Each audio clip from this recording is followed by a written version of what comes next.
બનાસકાંઠાના વિભાજનને લઈ રાજસ્થાન બોર્ડર ઉપર આવેલા ગામડાનો વિરોધ પ્રદર્શન હજુ પણ યથાવત છે। થરાદને જિલ્લો જાહેર કરતા ધાનેરાના બોર્ડર વિસ્તારના ગામડાઓમાં વિરોધ પ્રદર્શન થઈ રહ્યું છે।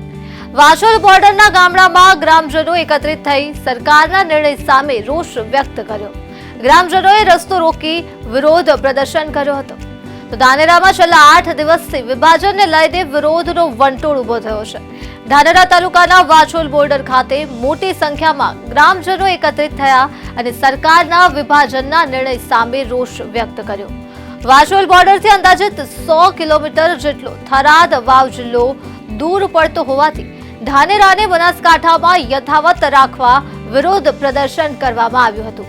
તો રસ્તો રોકી મોટી સંખ્યામાં લોકોએ રોષ વ્યક્ત કર્યો હતો। અમારો જિલ્લો બનાસકાંઠા જિલ્લો જેવાના નારાઓ લગાવી વિરોધ કર્યો હતો।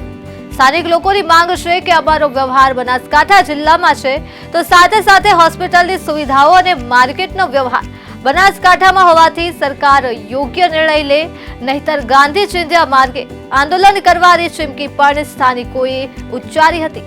સાંભળીએ ગ્રામજનોની પ્રતિક્રિયા। ફિરોજભાઈ નૂરભાઈ ગામ વાછોલ અમારો વિરોધ છે કે અમને બનાસકાંઠામાં સરકાર રાખે। અહીંથી અમારે થરાદ પડે છે 100 કિલોમીટર અને પાલનપુર પડે છે 60 કિલોમીટર અને અમારું સગા સંબંધી સગા વાલું બીજું બધું રહ્યું પાલનપુર તરફ, એટલે અમે સગાવાલામાં અમને અહીંયા પાલનપુરમાં જ રાખે। અમારી એમપી અમારી બેંકની લેવડ દેવડો એ પાલનપુર થાય છે બધી, અને અમારા ઠેઠ અમારા પુરખોથી અમારું બધું વ્યવહાર પાલનપુરને લીધે પાલનપુરમાં છે, એટલે અમને પાલનપુરમાં જ રાખે સરકારને। જો પાલનપુરમાં અમને સરકાર નહીં રાખે તો અમે જરૂર પડે ગાંધીજીના માર્ગે જઈશું અને અમે આંદોલન કરીશું। મારું નામ જીયાભાઈ ચતરાભાઈ, ગામ વાછોલ। હવે અમારે આ પ્રદર્શન કરવાનો મતલબ એ જ છે કે અમારે બનાસકાંઠો જિલ્લો જોઈએ, અમારે થરાદમાં જવું નથી અને અમારે બનાસકાંઠામાં ઓલરેડી બધી રીતે સુવિધા મળી રહેશે। અમારે એપીએમસી લાઈન મળી રહેશે, છોકરોને ભણવાનું મળી રહેશે અને બધી રીતે એકદમ સરળ છે।